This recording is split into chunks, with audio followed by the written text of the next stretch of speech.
চট্টগ্রামের সীতাকুণ্ড উপজেলার জঙ্গল সলিমপুরে সন্ত্রাসী দমন ও অবৈধ অস্ত্র উদ্ধারের লক্ষ্যে সোমবার ভোর থেকে যৌথ বাহিনীর সাঁড়াশি অভিযান চালানো হয়েছে। পুলিশ, র্যাব ও সেনাবাহিনী সহ প্রায় ২,০০০ সদস্য এ অভিযানে অংশ নেন।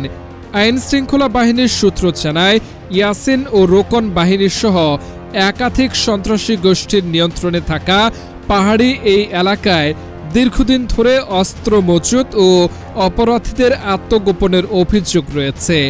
সাম্প্রতিক সহিংসতার পর গোয়েন্দা তথ্যের ভিত্তিতে পরিকল্পিতভাবে অভিযান শুরু করা হয়।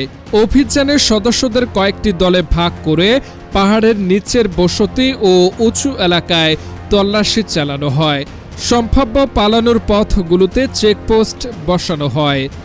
চট্টগ্রাম রেঞ্জের ডিআইজি আহসান হাবিব পলাশ জানান, অভিযানে কয়েকজনকে আটক করা হয়েছে এবং কিছু অস্ত্র উদ্ধার করা হয়েছে।